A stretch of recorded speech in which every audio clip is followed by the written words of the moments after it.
সেদাইরে আগে মারে কাথাম হিরিং অহোগে ওনা মেতে এপিন জিবে কাটা হিরিল বাজোগে।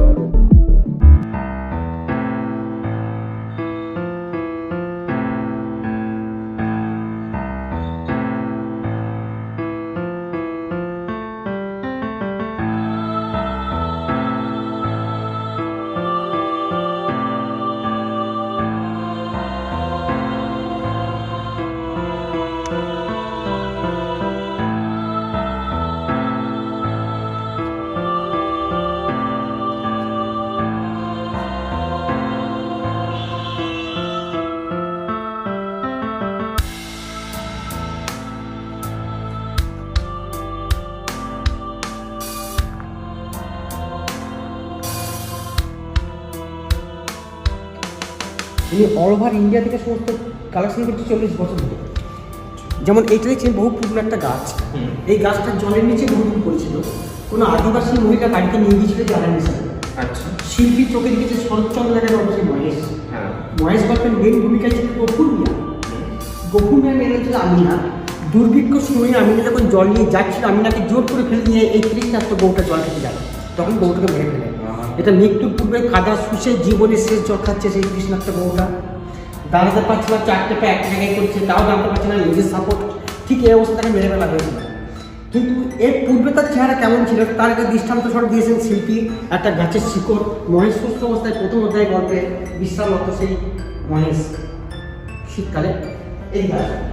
এটা নাম হচ্ছে শকুন্তলা। আমরা গল্প করেছি শকুন্তলার প্রতিগৃহে যাত্রা। শকুন্তলা বাচ্চা বয়সে হরিণ কুকুর নিয়ে খেলা করতো। যখন সে প্রতিগৃহে চলে যাচ্ছে, রাস্তায় গাড়ি চাকা আকল লাগাচ্ছে ডাল হরিণ আকৃতি নিয়ে, তাকে যেন কবির ভাষায় বোঝাবার চেষ্টা করছে শকুন্তলা আবার আসিব ফিরে। সেই থিম এটার মধ্যে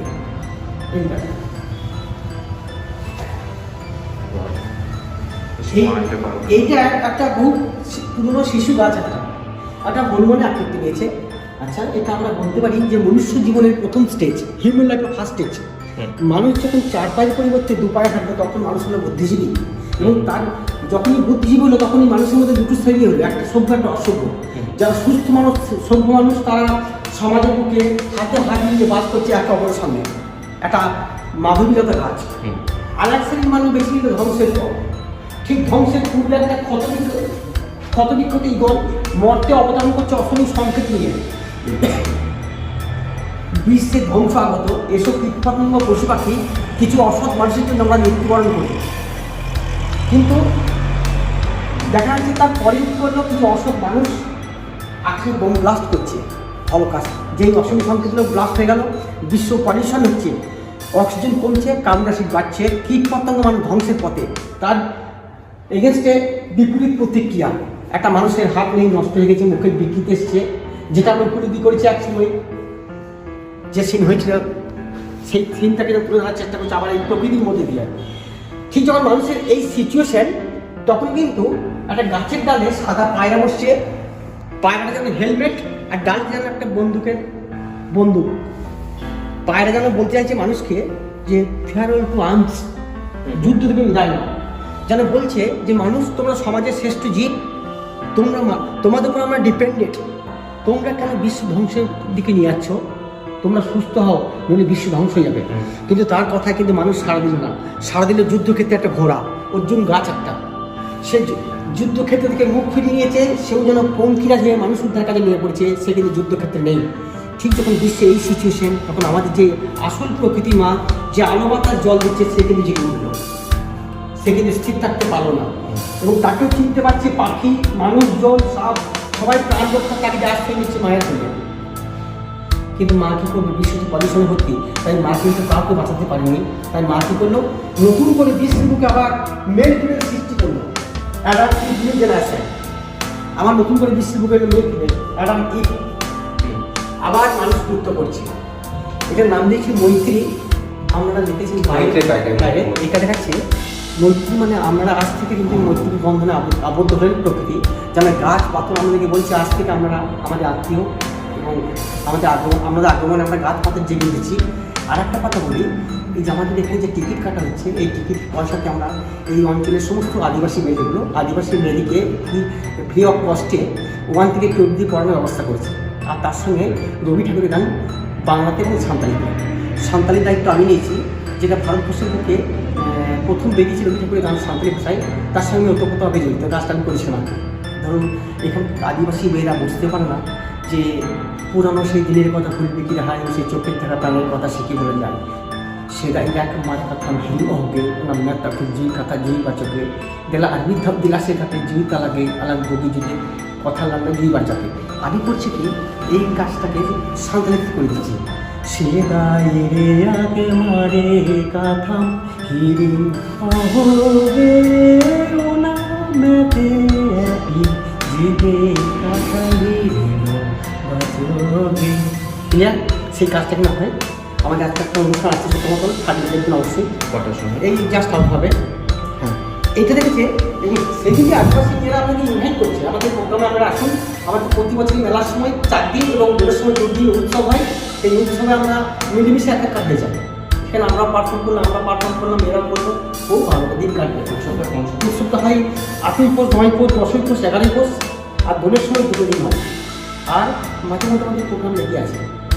আমি সে বলি যে এখানে আমরা প্রোগ্রাম করতে চাই, প্রকৃতির বন্ধন আমরা আবদ্ধ হতে চাই, কেন হবে সেটা একটা জোয়ারি করতে হয়। এইটা চকিত হরিণ। আমি একটা কথা বলি, আমার কিন্তু সাবজেক্ট ছিল এস্থেটিক্স, অ্যাকোস্টিক্স, এই সাবজেক্ট নিয়ে পড়াশোনা করতে চাই। আমি মিউজিকের উপরে আমার সাবজেক্ট ফার্স্ট তবলা, এর উপরে আমি এমএ করে তার উপরে আমাকে এখানকার পড়াশোনা করতে হচ্ছে। সেই জন্য শিল্পীর নাম দিচ্ছে চকিত হরিণ। এটা শিল্পী কিন্তু চকিত হরিণ স্টপ করে দিয়েছি। আমি কিন্তু আমার সাবজেক্টের মধ্যে একটা নিয়ে আসছি আমাদেরকে ধরে মাইন্ড। এটা দেখাচ্ছে একটা হরিণ পিছন দিকে তাকিয়ে আছে। এর আক্ষরিক অর্থ বলছে যে জমির যেমন সীমানা আল, বাড়ির সীমানা মাছি, আমাদের প্রত্যেকের সীমানা জন্ম থেকে মৃত্যু। চলার পথে আমরা কোনোদিন জীবনে ভাববেন না যে আস্তে আস্তে আমাদের বয়স হয়ে যাচ্ছে, আমরা পৃথিবীতে অকেজ হয়ে পড়ছি। যখনই ভাববেন তখনই আপনাকে বিভিন্ন শত্রু আক্রমণ করবে, রোগ আক্রমণ করবে। তাই শিক্ষা দীক্ষা কর্ম যা কিছু বাচ্চা বয়স থেকে শিখে এসেছি, সেটা যেন মৃত্যুর আগ অব্দি প্যারালাল থাকে, যেন ট্র্যাক চেঞ্জ না করেন, তবে আমরা জীবন থেকে সুস্থ থাকবে। যেহেতু হরিণটা তার সমস্ত কর্ম সঠিকভাবে করে যাচ্ছে, তাই দেখছি আমি বর্তমানে এখনও সুস্থ, বৃদ্ধ বয়সেও আর কতটা রাস্তা করে আছে। আমি সেই পথে হাঁটবো, সেই রাস্তা মানে খুবই কিছু রাস্তা আমি বুঝতে পারছি, মৃত্যুর আগের পথ। যাই হোক, এইটাতে কোনো কিংবদন্তি বিগ্রহ মাটি নিচে পাওয়া গেছে, আমি যেটা ভাববেন সেটাই হবে। এটা মনে দিই, এটা শেওড়া গাছ। বিভূতিভূষণ বন্দ্যোপাধ্যায়ের পথের পাঁচালী করেছি। সেই পথের পাঁচালীতে ইন্দির ঠাকুরের একটা চরিত্র ছিল। সেই ইন্দির ঠাকুরের পাঠ করেছিল চুনিবালা ঠাকুর 78 বছর বয়সে। তাকে অনুকরণ করছে ছোট্ট শেওড়া গাছটা।